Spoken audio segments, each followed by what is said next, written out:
Bonjour à toutes et à tous, bienvenue dans ma nouvelle seconde base autonome durable. Je suis Stéphane Vivaliste et pour celles et ceux qui sont nouveaux sur cette chaîne d'autonomie et de survie, n'oubliez pas de vous abonner et de laisser un pouce bleu. Et d'avance, je vous en remercie. Et aujourd'hui, nous allons parler d'un sujet, on va dire, très grave. Et cette vidéo va être divisée en deux parties. La première partie va être une analyse de ce qui nous attend. Et dans la seconde partie, on va voir les solutions. On va voir ce que nous pouvons faire concrètement pour nous préparer. Bref, nous allons donc parler d'une petite phrase que le ministre français de l'Agriculture, Julien de Normandie, et que Macron ensuite a répété à son tour. Et cette petite phrase est qu'on va vers une pénurie alimentaire mondiale dans 12 à 18 mois. Et même Biden, le président américain, en a parlé. Bon, celles et ceux qui savent et qui suivent, on va dire, cette chaîne, le savent déjà, car je l'annonce depuis l'an dernier. Mais là, même Macron confirme mes analyses et annonce le début d'une famine mondiale qui sera bien entendu mise sur le dos de Poutine et de l'Ukraine. Et certains, entre guillemets, experts parlent d'une famine qui sera d'ampleur biblique. Ce ne sont pas mes mots, je cite. Et évidemment, tout ça se sera mis sur le dos de Poutine. Alors oui, la guerre en Ukraine ne va pas aider, c'est clair. Mais le vrai coupable, entre guillemets, c'est la raréfaction du gaz, ou plus précisément de la hausse du prix du gaz qui a conduit des géants industriels suédois comme Yara de ne pas produire ce dont les agriculteurs ont besoin pour alimenter leurs champs. Car avec le gaz, on produit des engrais azotés et sans ces engrais azotés, on va dire, nos champs ne produisent pas un radis. Alors on sait de manière officielle que les usines d'engrais azotés au niveau mondial n'ont produit que 60% des besoins pour 2022. Donc oui, on aura une mauvaise récolte en 2022. Comme il reste, on va dire, encore des stocks ici et là, eh bien forcément la famine ne commencera que lorsque les stocks et réserves au niveau mondial seront épuisés ou gardés tout simplement dans les silos des pays prévoyants. Donc, oubliez la France, car la dernière fois qu'on a eu un risque de pénurie alimentaire, eh bien Macron a vendu à la Chine nos stocks stratégiques en farine. Donc, ne vous attendez pas à ce que le gouvernement français fasse des stocks intelligents. Bref, faute de production d'engrais azotés, on va avoir une méga baisse de production alimentaire au niveau mondial. Et selon une source que j'ai au sein de l'entreprise Yara, justement, eh bien, les usines du secteur vont tourner au ralenti en 2022, toujours à cause du prix du gaz. Et ils arrêtent de prendre de nouvelles commandes pour les mois qui viennent. Et si un géant européen le fait, vous pouvez être sûr que tous les autres concurrents le font aussi. Donc il est très probable que la production d'engrais azotés soit encore plus faible en 2023. Donc les récoltes de 2023/2024 risquent d'être encore plus mauvaises. Donc quelle en est la conséquence pour nous? Alors de manière directe, les prix des aliments vont complètement exploser dans un an.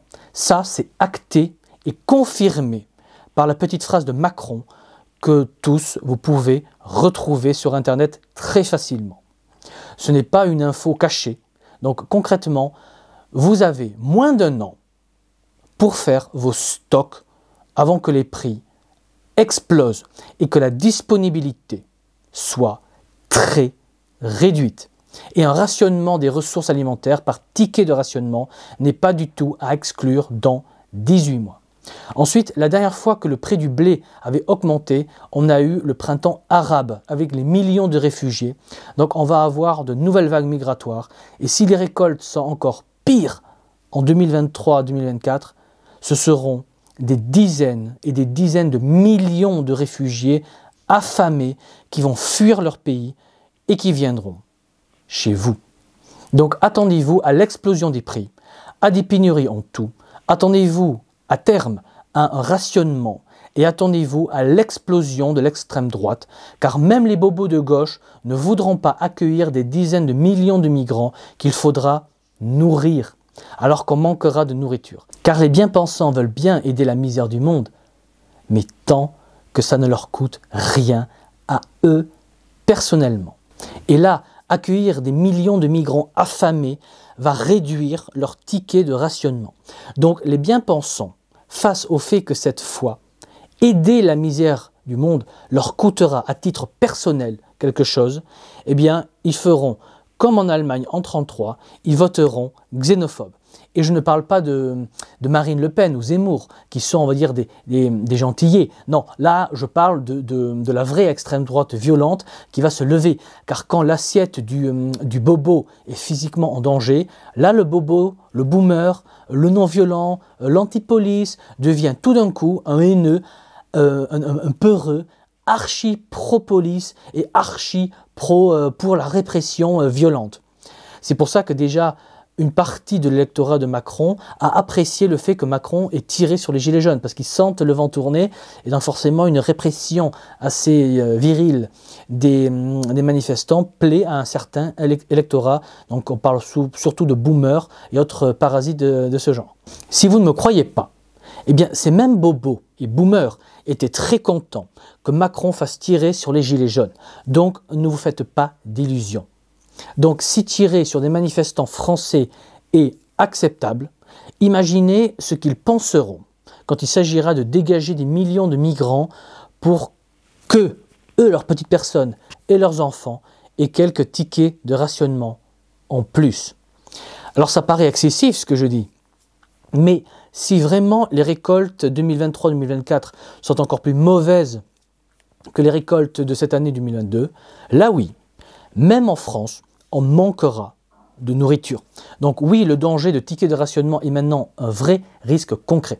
Dites-vous que l'an dernier, quand j'annonçais une très forte réduction de la production agricole mondiale et une famine au niveau mondial, ça paraissait très excessif et on se moquait de moi, j'ai perdu énormément d'abonnés.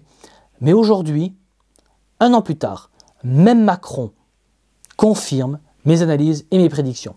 Et là, ça ricane beaucoup moins. Et aujourd'hui, j'annonce qu'on va vers des rationnements. Ça fait rire aujourd'hui, peut-être encore certains, ça peut-être me coûter encore des abonnés. Et je vous le dis, on en reparlera dans 18 mois. Et je vous rappelle entre parenthèses que l'Italie et l'Espagne, que le gouvernement italien et espagnol commencent déjà à planifier des rationnements. Alors évidemment, pour le moment, officiellement, ce n'est que par sécurité. Mais en général, on sait très bien que quand un État fait quelque chose et annonce que c'est par précaution, en général, ça arrive très vite après. Voilà, donc maintenant, entrons, on va dire, dans la seconde partie qui va parler des solutions de ce qu'on peut concrètement faire. Alors maintenant qu'on sait tout cela, se pose la question, mais que faire? Alors, en premier, il faut réaliser qu'il ne nous reste plus qu'un an pour faire nos stocks. Car après, la masse disponible va baisser et surtout le prix aura tellement augmenté, tellement explosé que ça deviendra compliqué de faire des stocks. C'est maintenant que ça se passe, c'est maintenant qu'il faut se sortir les doigts, il faut réaliser qu'on arrive au bout de notre système, on arrive au bout de notre pain blanc. Et dans cette année, chacun va choisir s'il va mourir ou non lors du collapse. On en est sérieusement là. C'est tragique et horrible. Mais le principe de réalisme est très cruel. Les prévoyants vont tenir et les cigales vont tomber. Donc prenez-vous en main maintenant. La seconde chose que vous pouvez faire, et même que vous devez faire, sans vous commander bien entendu, c'est de mettre les mains dans la terre et de produire de la nourriture. Car d'une part, vous allez avoir besoin de ces productions alimentaires gratuites et d'autre part, vous allez avoir besoin de l'expérience que donne le travail au potager car on n'improvise pas un potager. Ça demande beaucoup de connaissances et une fois la famine là, eh bien vous n'aurez plus les moyens de prendre le risque de faire des erreurs. Car une erreur peut tout simplement signifier que votre récolte sera pourrie et à terme, votre survie va dépendre de votre capacité à produire de la calorie. Alors oui, on n'y est pas encore, mais il faut des années et des années d'expérience pour que, d'une part, faire en sorte que son terrain soit fertile et d'autre part, tout simplement savoir produire de manière efficace. Et si vous devez apprendre dans l'urgence, eh bien, je peux vous assurer, je peux vous garantir que vous allez faire des erreurs de débutants, qu'on fait tous, mais qui peuvent sérieusement vous coûter la vie. Et je ne plaisante pas, je suis très sérieux. Ne croyez pas que de regarder 3 vidéos sur le potager va suffire. Et je vous rappelle que ces youtubeurs ont une terre qui a déjà été préparée année après année pour produire.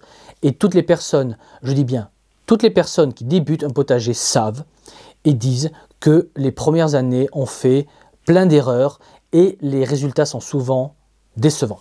Mais si on continue et persévère, là le jardin commence à produire de manière sérieuse et efficace, et c'est avec ce genre de jardin travaillé depuis des années que les vidéos de potager sont faites. Donc ne pensez pas regarder 3 vidéos et qu'il vous suffit de mettre une graine dans la terre pour produire en masse.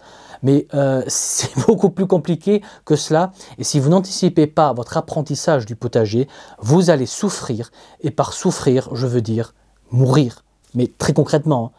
Car on parle de ça, il faut le réaliser. Vous jouez avec votre vie. Donc mettez vos mains dans la terre dès cette année pour produire et apprendre. Puis profitez pour apprendre à stocker ou sécher vos productions. Car la conservation sans frigo va aussi très vite devenir un sujet central pour votre survie. Et en dernier, le plus important, il faut réaliser que pour survivre sur le long terme, il faut plus que des stocks et savoir produire de la nourriture. Il faut une communauté, un réseau avec des compétences diverses allant de la défense à du médical en passant par tout ce qui est manuel. Car vos stocks ne servent que pour tenir lors du choc court terme de l'effondrement. Ensuite, savoir produire va vous permettre de tenir sur le moyen terme. Mais pour tenir sur le long terme, il vous faut un réseau sérieux de personnes solides qui s'organisent pour l'effondrement. Et il n'y a qu'un réseau, à ma connaissance, qui s'organise sérieusement et qui est ouvert aux gens surtout, et c'est le projet La survie pour tous, ou autrement appelé le royaume. Donc oui, vous devez réserver votre place au royaume via le lien sous la vidéo dans le descriptif, qui vous mènera vers ma page Patreon Stéphane Vivaliste. Et ne perdez pas votre temps car les places sont limitées et il faut cotiser au moins 6 mois pour devenir membre. Et vu que les choses s'accélèrent, s'abonner au dernier moment ne servira à rien. Il faut anticiper ces 6 mois de cotisation, et parce que tout simplement ce système des 6 mois de cotisation est un moyen pour nous de filtrer celles et ceux qui savent anticiper de celles et ceux qui font tout, on va dire, au dernier moment. Donc si vous voulez plus de renseignements sur le projet La survie pour tous, regardez les vidéos qui ont la couleur verte sur les côtés des miniatures de présentation des vidéos. Voilà, donc sur ce, il ne me reste plus qu'à vous dire comme toujours, préparez-vous, anticipez, et je vous dis à la prochaine fois. Allez, ciao!